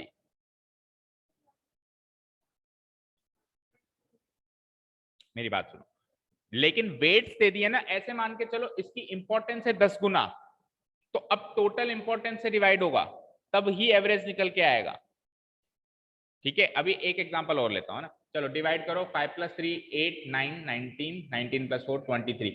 अब इसका एवरेज ये माना जाएगा, ठीक है। अब सुनो, थोड़ा सा चेंज करते हैं। लेट अस से ये है xi की वैल्यू, ये है fi की वैल्यू, बचपन से करते आ रहे हो आप। ये मान लो कि xi है 1 2 3 4 5, एक नंबर लाने वाले 10 बच्चे हैं, 2 नंबर लाने वाले 5 बच्चे हैं, 3 नंबर लाने वाले 15 बच्चे हैं, 4 नंबर लाने वाले मान लो 50 बच्चे हैं, और 5 नंबर लाने वाले मान लो 4 ही बच्चे हैं, ठीक है। अब मैंने कहा एवरेज निकालो, xi इंटू fi करते हो, बोलो यस और नो। 10 2 5 जा 10 45 220, फिर इसका सम करते हो, सम करके क्या 5 से डिवाइड करते हो या समेशन fi से डिवाइड करते हो? तो ये एक तरीके से वेट ही तो है इसका, इसकी इंपॉर्टेंस ही तो है कि एक नंबर लाने वाले 10 बच्चे हैं, बस उसका नाम बदल दिया, वो एफ की जगह वहां पे वेट बोल दिया, उसको बोलते हैं वेटेड एवरेज। तो हम क्या करते हैं, समेशन एफ आई से डिवाइड करते हैं, तो वहां पे किससे डिवाइड करेंगे, सम ऑफ वेट्स, वेट्स के सम से डिवाइड करेंगे। यहाँ पे फ्रीक्वेंसीज के सम से डिवाइड कर रहे थे और वहां पे किससे डिवाइड कर देंगे, वेट के। तो वेटेड एवरेज क्लियर है सबको, डिफरेंस समझ में आया एवरेज और वेटेड एवरेज। एवरेज में तो हम सिंपल जोड़ के डिवाइडेड बाय 5 कर लेते हैं, एक्चुअली वहां पे भी सम ऑफ वेट से डिवाइड किया है, वहां पे जो सिंपल केस है ना उसमें भी सम ऑफ वेट से डिवाइड किया है, सबका वेट 1 1 ही है, तो 1 + 1 + 1 + 5 से डिवाइड किया, और वहां पे वेट सबके अलग अलग हैं, तो उस सम ऑफ वेट से डिवाइड किया है। ठीक है, क्लियर है, ठीक है। अब ये मीन या एक्सपेक्टेशन की डेफिनेशन दे रहा है कि मीन या expectation of a random variable X weighted average है। क्या है, वेटेड एवरेज है, किसका, एक्स की जितनी भी पॉसिबल वैल्यूज बनती हैं उसका वेटेड एवरेज है, जहां पे वेट क्या होंगे, उनकी रेस्पेक्टिव प्रोबेबिलिटीज होंगी। जैसे अभी मैंने वेट मेरे हिसाब से दे दिया ना, इसका वेट ये दे दो, उसका वेट ये दे दो, उसका वेट दे दियो, इस केस में वेट को क्या मानोगे, उनकी रिस्पेक्टिव प्रोबेबिलिटी, यानी कि हर एक आइटम अपनी प्रोबेबिलिटी से मल्टीप्लाई होगा divided by sum of weights, यानी sum of probability. Sum of probabilities क्या होती है, हमेशा 1। तो डेफिनेशन वाइज तो वो डिवाइड हो रहा है, लेकिन एक्चुअली 1 से डिवाइड होकर आंसर वही आता है, यानी आंसर क्या है, हर एक आइटम को प्रोबेबिलिटी से मल्टीप्लाई करके जोड़ दो, वही मीन है, वही एक्सपेक्टेशन। ओके, ठीक है, लिखो अब यहां तक कंप्लीट करो डेफिनेशन को। Where weights are given as the respective probabilities of all the possible values of x.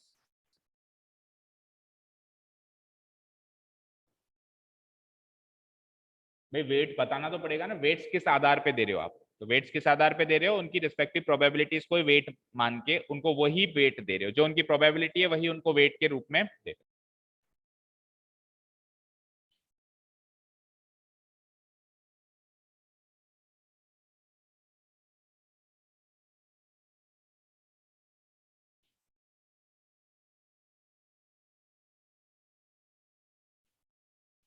Class 11th में आपका स्टैटिस्टिक्स वाला चैप्टर आया था कि कट गया था, तो वेरिएंस स्टैंडर्ड डेविएशन थोड़ा बहुत किया था, थोड़ा बहुत तो किया होगा, याद नहीं है लेकिन फॉर्मूला से डायरेक्ट निकाला था, निकाला तो था ना, ठीक है, फिर ज्यादा दिक्कत नहीं आएगी। ठीक है, यहां तक लिख लिया। अब इस पूरी चीज को थोड़ा सा आगे बढ़ाते हैं कि मान लो रैंडम वेरिएबल x की पॉसिबल वैल्यूज हैं x1 x2 x3 up to xn, और उसकी रेस्पेक्टिव प्रोबेबिलिटीज हैं p1 p2 p3 up to pn, मान लेते हैं ऐसे। ठीक है भाई, कोई भी रैंडम वेरिएबल अज्यूम कर लिया, उसकी पॉसिबल वैल्यूज ये ले ली रियल नंबर के रूप में, और उसकी फिर पॉसिबल प्रोबेबिलिटीज हमने कुछ ये ले ली अप टू xn, जितनी भी होंगी उतनी रेस्पेक्टिव प्रोबेबिलिटीज हो जाएंगी, ये अजम्पशन हमने कर लिया।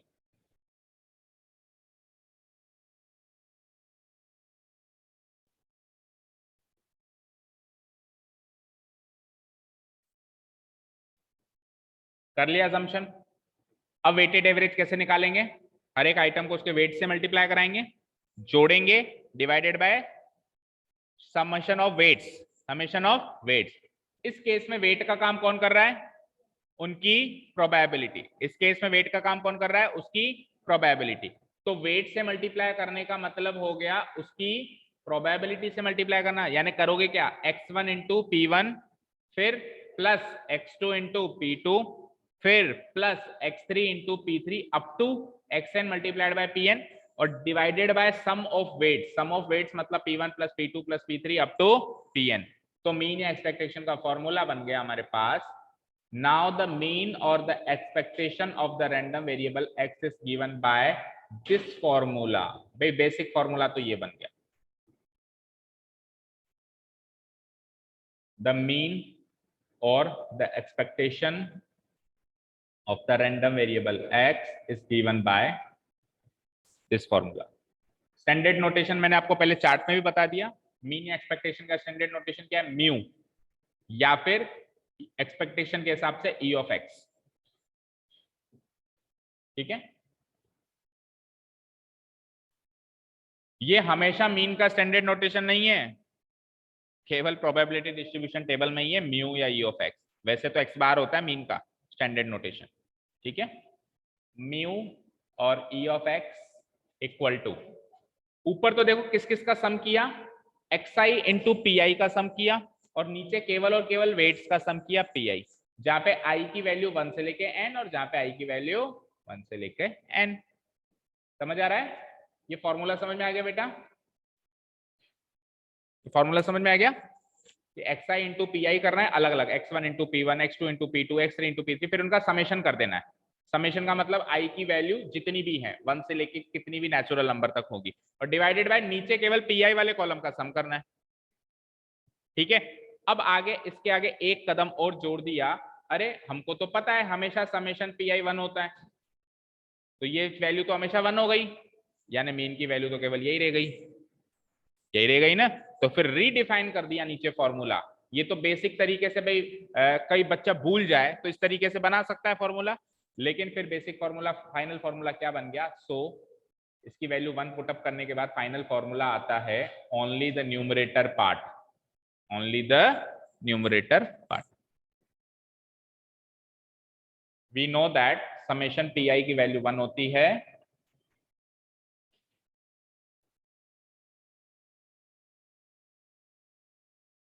we know that summation pi की वैल्यू 1 होती है, so when we put 1 here in place of this denominator, इसको इससे डिवाइड करके डायरेक्ट किया जाएगा। तो मीन ऑफ x कह लो, mean of random variable x कह लो, म्यू कह लो, ई ऑफ x कह लो, फॉर्मूला क्या है ये, यानी करना क्या है, मीन निकालने के लिए रैंडम वेरिएबल बना दिया, उसकी प्रोबेबिलिटी डिस्ट्रीब्यूशन कर दी, हर एक आइटम को उसकी प्रोबेबिलिटी से मल्टीप्लाई कराओ और जोड़ दो, बस दैट्स इट, यही मीन है, यही उस पूरे रैंडम वेरिएबल का एक्सपेक्टेशन या मीन है, वो संभावना है ये काम होने की।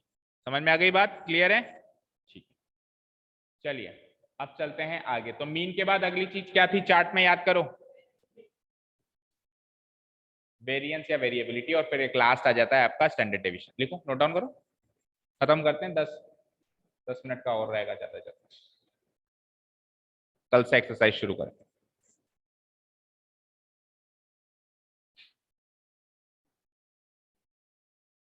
वेरिएंस जिसको वेरिएबिलिटी भी कहते हैं, सिंपल टर्म्स में मैं आपको पहले ही बता चुका हूं, वेरिएंस मतलब मीन आप पहले निकाल लोगे, मैंने क्या कहा, एक के बाद एक स्टेप होगी, तो वेरिएंस निकालने के लिए मीन तो निकालना पड़ेगा ही पड़ेगा, निकालना पड़ेगा। अब हर एक पर्टिकुलर आइटम अपने अपने हर एक पर्टिकुलर आइटम जो उनका मीन निकला है उससे कितना दूर है, इस चीज को अज्यूम करना ही वेरिएंस, इस चीज को सोचना ही वेरिएंस है। तो in simple terms variance means how far is the mean from the given observations, दिए ऑब्जर्वेशन से मीन कितना दूर है, इसको अज्यूम करना ही वेरिएंस है। अब ये इसकी जनरल डेफिनेशन याद होती है ना, तो फॉर्मूला भूल भी जाए तो बना देते हैं, ठीक है ना, दैट इज, इसका मतलब अब एक्चुअल डेफिनेशन यूज कर रहे हैं, नहीं एक बार देखो इसका रिजल्ट यूज कर रहे हैं। आपने कहा सर कि मीन से ऑब्जर्वेशन कितना दूर है, इसको कैलकुलेट करना ही वेरिएंस है, ठीक है।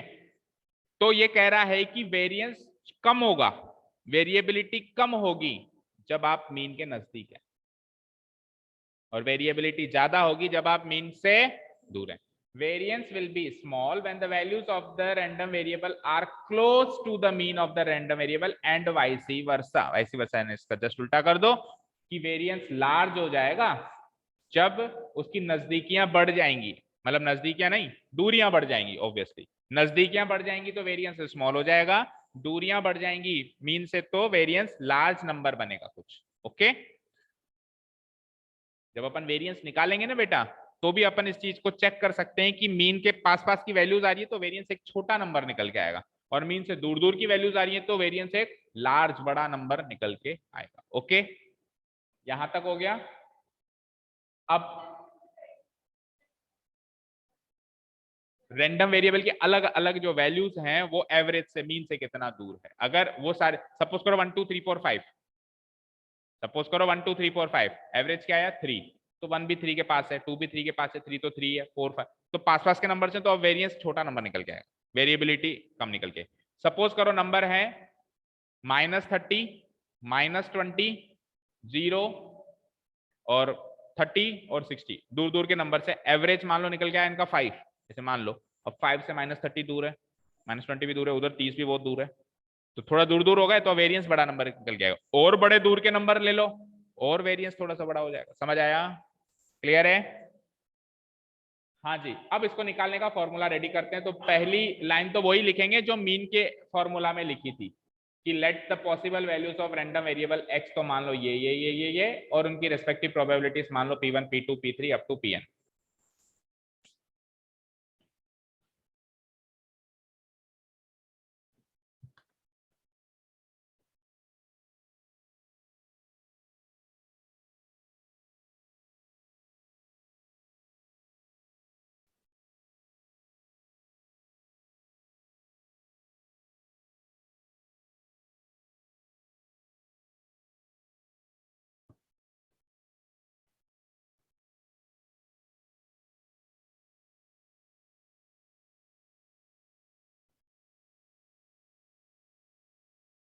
लिख लिया बच्चों? अब सुनना, सिंपल टर्म्स में याद करो वेरिएंस का फॉर्मूला, ताकि भूल जाओ तो खुद भी बना सको कभी भी। देखो क्या करेंगे, वेरिएंस मतलब मीन से दूरी। तो इस प्रोबेबिलिटी डिस्ट्रीब्यूशन का कोई मीन होगा आपके पास। लेट अस एग्जांपल के तौर पे कह देता हूं, मान लो उसका मीन है 10। उसका मीन क्या है? 10। अब आप हर एक वेरिएबल -10 करोगे, x1 -10 दूरी देखोगे, x1 10 से कितना दूर है, फिर क्या करोगे x2 -10, फिर क्या करोगे x3 -10, फिर क्या करोगे अप टू xn -10। मीन से डिफरेंस निकालोगे। क्या निकालोगे? मीन से डिफरेंस। डिफरेंस निकल गया, उस डिफरेंस को फिर P1 P2 P3 से मल्टीप्लाई करोगे, यानी कि करोगे क्या x1 -10 इंटू P1, फिर x2 -10 इंटू P2। भाई वेट से मल्टीप्लाई तो करना ही है ना, वो तो आखिरी चीज है ही सही, इंटू P2। फिर इनका जो आंसर आया उन सबको आखिरी में जोड़ दोगे, इन सबको जोड़ दोगे लास्ट में, और डिवाइडेड बाय वही सम ऑफ वेट्स होता है जो इस केस में 1 हो रहा है, तो वो करना ना करना बराबर है, यानी इतना करके छोड़ दोगे, वही आंसर होगा। समझ आया वेरिएंस का फॉर्मूला? तो वेरिएंस का फॉर्मूला है नीचे, then the variance of the random variable x is given by this formula। फिर एक फॉर्मूला और है, पहले ये फॉर्मूला देखो, then the variance of the random variable x is given by var of x, या इसका दूसरा स्टैंडर्ड नोटेशन है, स्टैंडर्ड डेविएशन वाला साइन लगा के उसका स्क्वायर कर दो, स्टैंडर्ड डेविएशन वाला साइन लगा के उसका स्क्वायर कर दो। क्यों? क्योंकि स्टैंडर्ड डेविएशन वेरिएंस का स्क्वायर रूट होता है, तो वेरिएंस जो होगा स्टैंडर्ड डेविएशन का स्क्वायर होगा। स्टैंडर्ड डेविएशन की डेफिनेशन क्या है? वेरिएंस का पॉजिटिव स्क्वायर रूट, तो फिर वेरिएंस क्या होगा? स्टैंडर्ड डेविएशन का स्क्वायर होगा। ठीक है, तो उसको ऐसे भी लिख सकते हो वेरिएंस को, या फिर उसको ऐसे भी लिख सकते हो। फॉर्मूला क्या बना? हर एक xi माइनस म्यू, माइनस वही मीन जो निकला। अच्छा एक चीज बताना भूल गया, सॉरी बच्चों, उसका स्क्वायर भी होगा। क्यों होगा? टू अवॉइड नेगेटिविटी, क्योंकि इसका आंसर कईयों के नेगेटिव भी तो आएंगे। जैसे xi, मान लो मेरा मीन निकला 3 और एक आइटम है 1, तो 1 - 3 आंसर क्या आया? -2। तो इसका ये नेगेटिविटी हटाने के लिए स्क्वायर करना पड़ेगा। ठीक है, ताकि सब लोग पॉजिटिव हो जाए। सब मोड भी लगा सकते हैं, फॉर्मूला में नहीं लगाया उन्होंने। ठीक है, मोड भी लगा सकते हो आप, सही कह रहे हो, लेकिन उससे करेक्ट अजम्पशन नहीं निकल रहा है। ठीक है ना, क्या कर देंगे? स्क्वायर कर देंगे। स्क्वायर करने के बाद फिर क्या कर देंगे? फिर पीआई से, फिर वेट से मल्टीप्लाई कर देंगे, और जितने भी आए आखिरी में सबको जोड़ देंगे। ओके, तो xi माइनस म्यू का होल स्क्वायर इंटू पीआई, और इसका समेशन करना है सबका, where I ranges from 1 to n। ये वेरिएंस का फॉर्मूला है। क्या आ सकता है? लेकिन इसकी वैल्यू, इसकी ओवरऑल वैल्यू जो है वो नेगेटिव भी तो आ सकती है। मीन नेगेटिव होने के बाद भी इसकी ओवरऑल वैल्यू नेगेटिव आ सकती है ना। मान लो मीन आया -5, मीन तो आया क्या बेटा? -5। और xi मेरा कोई ऑब्जर्वेशन है -3, तो -3 -5 -8, सपोज करो ये है -10 है मान लो, या कुछ भी है, -10 -5 कितना हुआ? ओवरऑल -5 आया ना। अब इसको पॉजिटिव करने के लिए फिर स्क्वायर तो करना पड़ेगा। ठीक है ना, तो xi माइनस म्यू भी तो नेगेटिव हो सकता है ना, कहने का मतलब ये है, हो सकता है ना, तो इसीलिए स्क्वायर कर दिया ताकि वो नेगेटिविटी हट जाए। Then we will multiplied by probability, और फिर उन सबका जोड़ कर देंगे, और ऐसा आप हर एक ऑब्जर्वेशन के लिए करेंगे। That means I ranges from 1 to n। ठीक है, ये फॉर्मूला बेसिक फॉर्मूला है वेरिएंस निकालने का, पर जनरली यूज नहीं किया जाता। अगर वेरिएंस निकालना हो अगर वेरिएंस निकालना हो तो मेन जो फॉर्मूला यूज किया जाता है वो अभी बता रहे हैं, उसका डेरिवेशन भी बता रहे हैं और फॉर्मूला भी बता रहे हैं। ठीक है, यहां तक नोट डाउन हो गया। क्यों नहीं यूज किया जाता सर? क्योंकि जब अपन इस फॉर्मूला को यूज करते हैं तो कैलकुलेशंस बहुत लेंदी हो जाती हैं। पहले तो म्यू निकालो, फिर सबका डिफरेंस निकालो, फिर स्क्वायर करो, फिर प्रोबेबिलिटी से मल्टीप्लाई करो, फिर जोड़ो, तो कॉलम्स बहुत सारे हो जाते हैं, कॉलम्स में करने वाला काम बढ़ जाता है, तो वो लेंदी, मतलब ये फॉर्मूला लेंदी है, यूज करने के लिए लेंदी है। तो थोड़ा सा ऐसा फॉर्मूला डेवलप किया गया बाद में, जो कि कम कॉलम की मदद से बन पाए। भाई बहुत सारे कॉलम बन रहे हैं ना, कम कॉलम की और कम मेहनत से हमारा वेरिएंस निकल पाए। तो अगला टॉपिक है another formula to find the variance. Another formula to find the variance. आप लिखो, चाहे से नोट डाउन मत करो इसका डेरिवेशन, सीधे डायरेक्ट फॉर्मूला नोट डाउन कर लेना।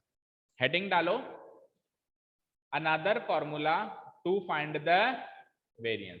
अब आप इसका डेरिवेशन में रीड कर देता हूं उसको, आप चाहो तो डेरिवेशन मत लिखना, जो लास्ट में फाइनल फॉर्मूला बना सीधे वो लिख लेना, ठीक है ना, क्योंकि वैसे भी वेरिएंस कोर्स में नहीं है और वेरिएंस का भी फिर ये तो दूसरा फॉर्मूला है, तो फॉर्मूला याद हो जाए वही बड़ी बात है, आगे के लिए आपको ऑब्वियसली काम आएगा। डेरिवेशन को भी कोई भी नहीं पूछता, फॉर्मूला का डेरिवेशन तो अगर वेरिएंस होता कोर्स में तो भी थोड़ा ना आता, बट ये होता है कि अगर वेरिएंस कोर्स में होता तो मैं डेरिवेशन थोड़ा अच्छे से सीरियस होकर आपको समझाता, अभी ऊपर ऊपर से समझा देता।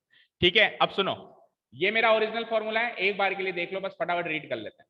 ये मेरा ओरिजिनल फॉर्मूला है, इसके अंदर इसको ओपन करो a माइनस बी के होल स्क्वायर से, तो क्या बना ये xi का होल स्क्वायर, माइनस 2ab करोगे तो minus 2xi into mu plus b का होल स्क्वायर यानी म्यू का होल स्क्वायर। कोई दिक्कत? कोई दिक्कत? आगे पी आई अपनी जगह एज इट इज, कोई दिक्कत नहीं है। और इसका जो भी होगा फिर आखिरी में सम तो करना ही है, समेशन समेशन समेशन तो सब में लगा हुआ है। चले आगे। अब सुनो, अब पी आई से मल्टीप्लाई कर दो अलग अलग, इसको भी इसको भी इसको भी, तो एक्स आई का square into P I, 2xi mu into P I और फिर mu square into P I.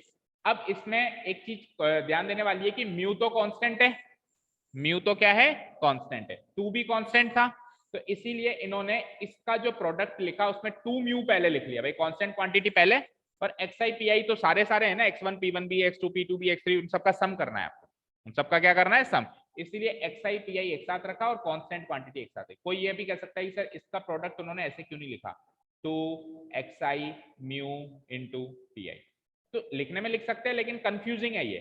xi pi को एक साथ रखो जो बदल रहा है, i की वैल्यू जिसमें बदल रही है, और जो कांस्टेंट है, भाई म्यू तो कांस्टेंट आ जाएगा ना, एक बार मीन तो फिक्स हो जाएगा ना, भाई मीन इतना निकला और उसको 2 से मल्टीप्लाई करेंगे तो वो वैल्यू भी कांस्टेंट जाएगी। यहां तक कोई डाउट नहीं स्टेप तक? ठीक, आगे बढ़ो। अब मुझे ये बताओ, ये पहली वाली क्वांटिटी को तो छेड़छाड़ करो, 2 म्यू को एज इट इज छोड़ दो, ठीक है, xi इंटू पी आई। अब सुनो, इसमें क्या किया इन्होंने, ये समेशन वाला जो बार है तीनों में डिवाइड कर दिया, इसमें इसमें इसका भी सम, इसका भी सम, इसका भी सम, ठीक है, तो इसको डिवाइड किया, जब इसमें डिस्ट्रीब्यूट कर दिया तो कोई दिक्कत नहीं है। अब जब उसको डिस्ट्रीब्यूट किया तो 2 म्यू तो कांस्टेंट था, उसको रख दिया बाहर, और समेशन वाला साइन केवल किसको डिस्ट्रीब्यूट हुआ, जिसमें आई आई है, क्योंकि सम तो एक्चुअली उन्हीं का होगा ना जिसमें आई आई है, तो इन्होंने समेशन वाला केवल और केवल किसको डिस्ट्रीब्यूट किया, क्या हो गया ये summation xi pi where i varies from 1 to n। कोई दिक्कत? और दूसरे आखिरी वाले में भी म्यू स्क्वायर कांस्टेंट था तो उसको बाहर रख दिया, और समेशन वाला साइन किसको डिस्ट्रीब्यूट हुआ, ओनली पी आई, तो ये क्या बन गया समेशन पी आई। यहां तक कोई दिक्कत? अरे ये चीज तो म्यू है, ये चीज तो मीन है, और वो चीज तो 1 है कि नहीं है? भाई समेशन पी आई तो 1 होता है, और अभी अभी फॉर्मूला में पढ़ा है अपन ने, summation x I P I mu होता है या नहीं, मीन ही होता है। तो अगेन मैं इसकी जगह क्या रख सकता हूं, म्यू, और उसकी जगह क्या रख सकता हूं 1, तो मैंने पुटअप करके इसको रख दिया। देखो नेक्स्ट स्टेप में क्या हुआ, इसमें no change, 2 mu as it is, और एक म्यू और मिल गया, तो 2 mu into mu, 2 mu square, इसकी वैल्यू 1 हो गई, और 1 into mu square, mu square. समझ आया? अब इसका रीजन लिख दिया इन्होंने, जो भी मैंने आपको बताया वो का वही रीजन, क्योंकि because summation x I P I mu है और समेशन पी आई 1 है, अभी अभी जब मैंने रीजन बताया। आगे सॉल्व करो, माइनस का 2 म्यू स्क्वायर प्लस का म्यू स्क्वायर यानी कि माइनस का म्यू स्क्वायर हो गया, इन दोनों को सॉल्व कर दिया, इन दोनों को सॉल्व करके क्या लिख दिया, माइनस का म्यू स्क्वायर, और पहली वाली क्वांटिटी तो एज इट इज चलती जा रही है। आगे चलते हैं।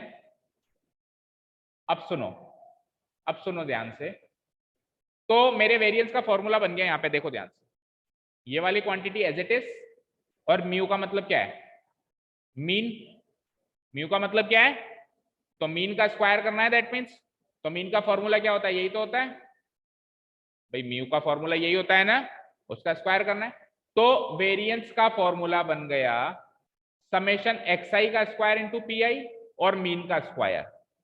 ठीक है, इस पूरी बात को शॉर्ट में कैसे लिख दिया उन्होंने, expectation of x square minus expectation of x का होल स्क्वायर। तो ये शॉर्टेस्ट फॉर्मूला है मीन निकालने का।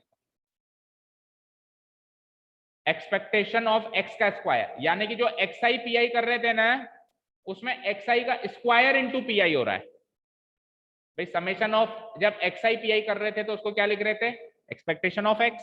लेकिन जब समेशन ऑफ xi का स्क्वायर इंटू pi कर रहे हो तो उसको क्या लिखेंगे, summation of x square, expectation of x square. तो यहाँ पे जो मीन निकला उसका स्क्वायर करो और फिर x स्क्वायर का मीन निकालो।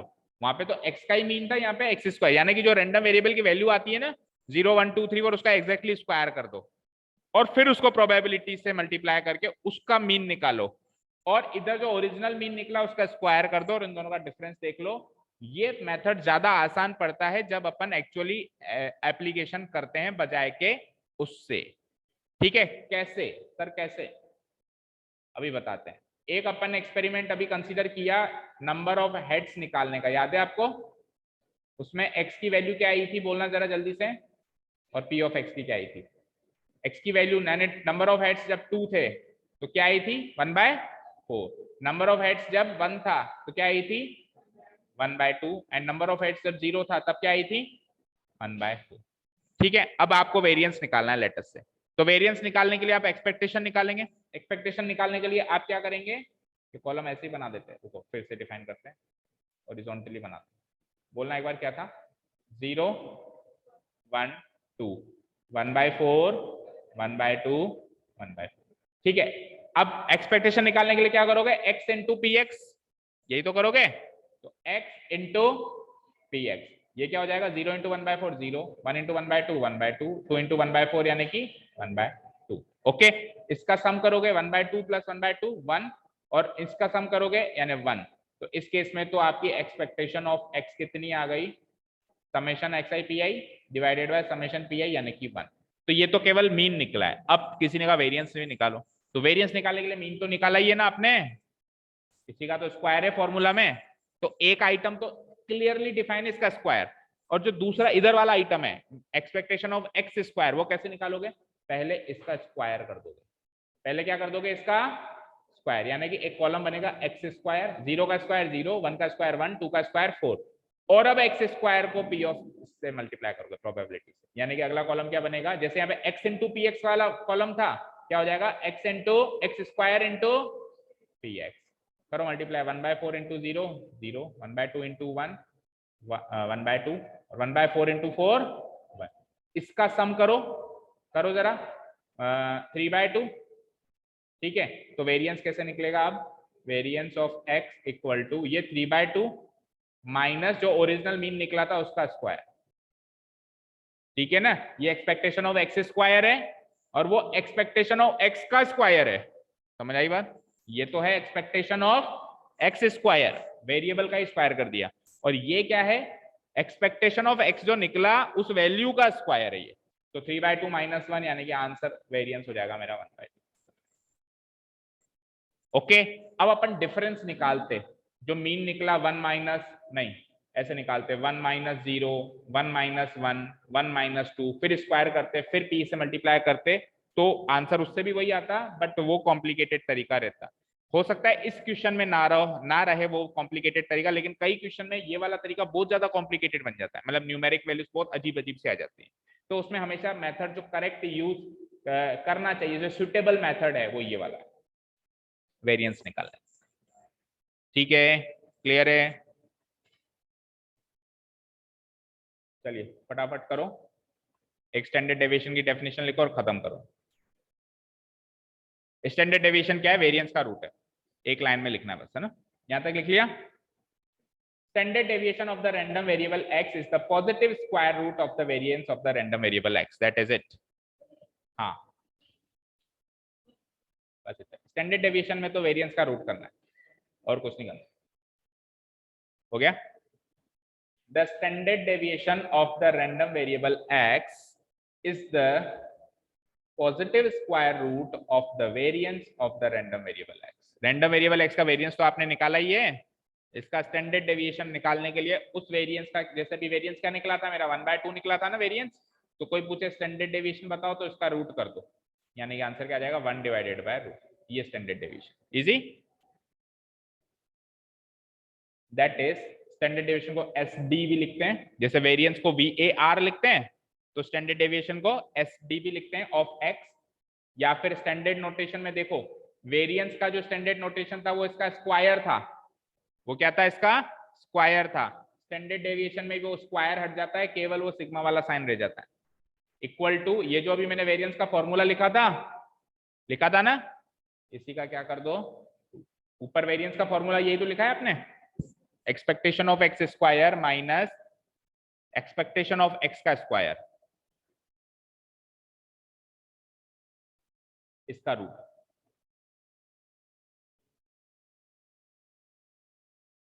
फिर बर्नौली ट्रायल से जो हमारा नेक्स्ट टॉपिक है, जो एक्चुअली है नहीं इस साल। That is it. तो ये आपका 13.4 इंट्रोडक्टरी पार्ट खत्म होता है। इतना आता है तो आप 13.4 पूरी सॉल्व कर सकते हो, जो कट गया वो भी, जो नहीं कटा वो भी। ठीक है। टू रिकॉल, जल्दी जल्दी से मुझे बताते जाओ, मीन का फॉर्मूला बताओ, मीन या एक्सपेक्टेशन का फॉर्मूला। समेशन XIPI, समेशन उसको एक्सपेक्टेशन ऑफ एक्स भी कहते हैं ना। एक्सपेक्टेशन ऑफ एक्स का फॉर्मूला बताओ तो भी यही कहोगे, क्या, समेशन XIPI where I ranges from 1 to natural number n। Okay, variance का फॉर्मूला